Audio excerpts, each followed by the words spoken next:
high hello' how are you আপোনালোক সকলোকে স্বাগতম জনাইছোঁ আমাৰ নতুন অসমীয়া ইউটিউব চেনেল ডিয়াৰ ষ্টুডেণ্টলৈ আৰু আপোনালোকৰ মাজলৈ আজি আমি এটা সুন্দৰ বিষয় লৈ আহিছোঁ যিটো বিষয় হৈছে আমাৰ বাস্তৱ জীৱনত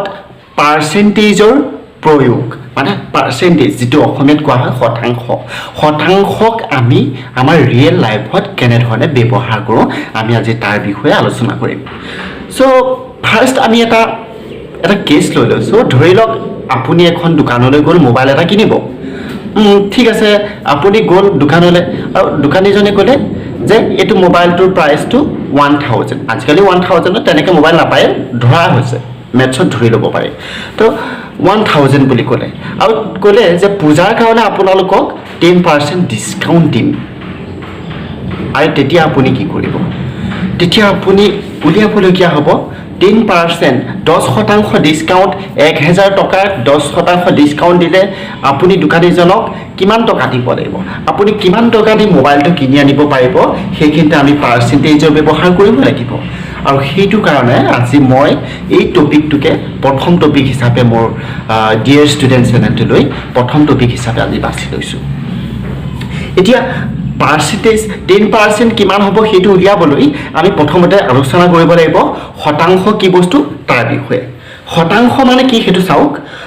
প্ৰত্যেক এশত কিমানকৈ আমি লৈছোঁ পাৰ্চেণ্টেজ পাৰ মানে হৈছে প্ৰতি চেণ্ট মানে হৈছে 100 প্ৰত্যেক এশৰ ভিতৰত কিমান মানে সেইটো মানে প্ৰথমতে আমি এটা উদাহৰণ ধৰি লৈছোঁ ধৰা হ'ল আপোনালোকৰ ক্লাছত 100 জন ষ্টুডেণ্ট আছে তাৰে 20 জন হৈছে 20 জন ল'ৰা সিগৰাকী ছোৱালী এতিয়া আপোনালোক চাওক মই যদি সোধোঁ যে আপোনালোকৰ ক্লাছত কিমান গৰাকী ষ্টুডেণ্ট উত্তৰ আহিব 100 গৰাকী তাৰপাছত সুধিলে ছোৱালী কিমান গৰাকী তেতিয়া আপুনি ক'ব পাৰে ছোৱালী 20 গৰাকী সেইদৰে নকৈ আপুনি এনেকৈ ক'ব পাৰে ছোৱালী 100 জন ষ্টুডেণ্ট আছে তাৰে 20% ছোৱালী আৰু 80% ল'ৰা সেইদৰে ক'ব পাৰে এতিয়া 20% ছোৱালী মানে 100 জনৰ ভিতৰত 20 গৰাকী ছোৱালী 100 জনৰ ভিতৰত 20 গৰাকী ছোৱালী হোৱাৰ কাৰণে আমি ক'লোঁ 20% ছোৱালী যদি 100 জনৰ ভিতৰত 50 গৰাকী ছোৱালী হ'লহেঁতেন তেতিয়া আপুনি কি ক'লেহেঁতেন 50% ছোৱালী এটা ল'ৰা যিহেতু 80% মানে 100 জনৰ ভিতৰত কিমান 80 সেইটো চিম্পুল কাৰণে আমি ফটককৈ ক'ব পাৰিছোঁ এতিয়া চাওক আপুনি 200 নম্বৰৰ এটা টেষ্ট দিলে পৰীক্ষাটো 200 নম্বৰ আছিলে তাৰে আপুনি পালে 50 নম্বৰ তেতিয়া আপুনি কিমান নম্বৰ পালে 50% নহয় 50% মাৰ্ক পোৱা নাই আপুনি 200ৰ ভিতৰত 50 পাইছে এতিয়া সেইটো কেছত আমি কিমান শতাংশ নম্বৰ পালে কেনেকৈ উলিয়াম আহক সেইটো কাৰণে আমি এটা নতুন সেইটো কাৰণে আমি সেই টেকনিকটো ইউজ কৰিব লাগিব পাৰ্চেণ্টেজ উলিওৱা মেথড ইউজ কৰিব লাগিব পটককৈ আমি মুখতে উলিয়াব যিহেতু নোৱাৰোঁ আহক আমি সেইটো চাই লওঁ এবাৰ এতিয়া তোমালোকে চোৱা আমি কেনেকৈ পাৰ্চেণ্টেজ মই কৈছিলোঁ পাৰ্চেণ্টেজ কেনেকৈ উলিয়াম মাৰ্ক আছিলে 200 হৈছে টোটেল মাৰ্ক আৰু আপুনি পালে ধৰা হ'ল 50 ধৰিছোঁ 50 বুলি বেছিও পাব পাৰে তো 52 হৈছে মাৰ্ক অবটেইন এতিয়া আপুনি কিমান শতাংশ নম্বৰ পালে বুলি ক'লে কেনেকৈ উলিয়াব আপুনি কিমানৰ ভিতৰত কিমান পালে সেইটো আগতীয়াকৈ লিখি লওক 200 মাৰ্কৰ ভিতৰত আপুনি পালে 50 এইটো আপোনাৰ হ'ব হাৰ বুলি ক'ব পাৰি আৰু এতিয়া আপুনি কিমান নম্বৰ পালে 200ৰ ভিতৰত 50 কিমান শতাংশ নম্বৰ বুলি কোৱাৰ লগে লগে শতাংশ বুলি কোৱাৰ লগে লগে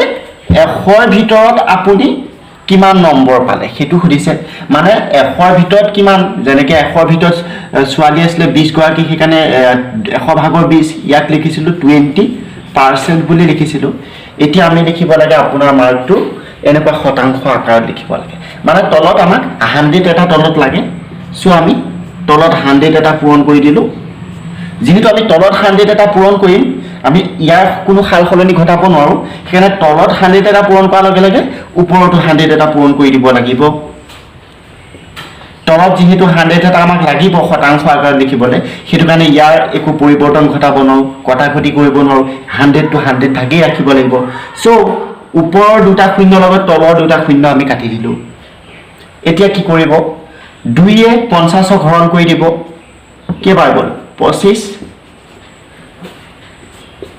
এনসাৰ কি পালে 25 তলত 100 আছিল নে 100 নম্বৰৰ ভিতৰত কিমান 200 নম্বৰৰ ভিতৰত 200ৰ ভিতৰত 50 পালে 100ৰ ভিতৰত কিমান হ'ল 25 হ'ল এইটোই হৈছে আপোনাৰ শতাংশ ইয়াক এনেকৈ লিখি দিব পাৰিব 25% এইটো হৈ গ'ল আপোনাৰ শতাংশ নম্বৰ আপুনি 25% নম্বৰ পালে এতিয়া আমি আহিছো আসল যেটো টপিক আছিল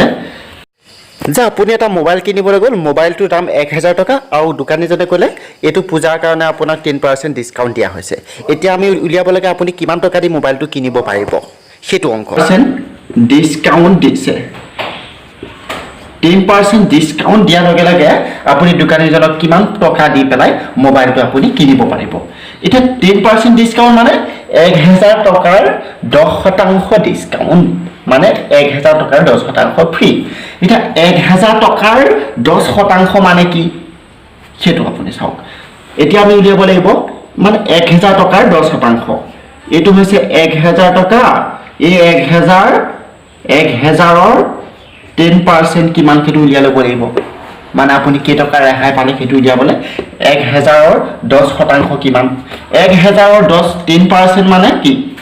1000 ৰ মানে হৈছে পূৰণ 1000 টকাৰ 10% 10% মানে 100 ভাগৰ 10% মানে কি 100 ভিতৰত 10 চাওক তলৰ দুটা শূন্য ওপৰৰ দুটা শূন্য 10 গুণ 100 মানে আপুনি 100 rupees ডিসকাউন্ট পালে যেটা আপুনি 100 rupees ডিসকাউন্ট পালে আপুনি কিমান টকা দিব লাগিব দোকানীজনক মোবাইলটোৰ প্ৰাইস আছিল 1000 100 টকা আপুনি ডিসকাউন্ট পালে 100 টকা বিয়োগ কৰি দিলে আপুনি দোকানীজনক 900 টকা দি পেলাই মোবাইলটো আপুনি কিনি আনিব পাৰিব কিমান দিব লাগিব 900 টকা ডিয়াৰ ষ্টুডেন্ট মই এতিয়ালৈকে তোমালোকক বুজাবলৈ চেষ্টা কৰিলো যে 10% ডিসকাউন্ট দিয়াৰ লগে লগে আমি দোকানীজনক কিমান টকা দি মোবাইলটো কিনি আনিব লাগিব সেই অংকটোৰ বিষয়ে 1000 টকা যেটো মোবাইল হেতু 10% ডিসকাউন্ট দিয়াৰ কাৰণে আমি 900 টকাৰ মোবাইলটো কিনি আনিব পাৰিম যদি মোবাইলটোৰ দাম 10000 টকা আৰু 10% ডিসকাউন্ট দিছে তেতিয়া হলে মুখতে ওলাই আছে আমি কিমান টকাত মোবাইলটো কিনি আনিব পাৰিম আমি মোবাইলটো 9000 টকাত কিনি আনিব পাৰিম ঠিক তেনেকৈ দৰে 1 লাখ টকা মোবাইলটো আমি 90000 টকাত কিনি আনিব পাৰিম আৰু এতিয়া মই আশা কৰো তোমালোকে ধুনিয়াকৈ মই যিমান পাৰো তোমালোকক পাৰ্সেন্টেজ এই বস্তুটোৰ বিষয়ে বুজাবলৈ চেষ্টা কৰিলো আৰু আগন্তুক দিনবোৰত তোমালোকে এনেকুৱা ধৰণৰ অসংখ্য ভিডিও পাই গৈ থাকিবা যদিহে তোমালোকে মোক সহায় কৰা এই ইউটিউব চেনেলটো যেহেতু নতুন তোমালোকে এই ভিডিওবিলাক নিজৰ বন্ধু বান্ধৱীলৈ শেয়াৰ কৰি প্ৰত্যেককে এজনকৈ যদি বন্ধু বান্ধৱীলৈ শেয়াৰ কৰা আমি বহুত উপকৃত হ'ব পাৰিম চেনেলটো গ্ৰোথ হ'লে আমি সুন্দৰভাৱে নতুন ভিডিও বনাই গৈ থাকিবলৈ উৎসাহ পাম আৰু আশা কৰোঁ তোমালোকে ভিডিওটো শেয়াৰ কৰিবা আৰু তোমালোক সকলোকে শেষত ধন্যবাদ জনাই আজি আমাৰ ভিডিওটো ইমানতে সামৰিছো থ্যাংক ইউ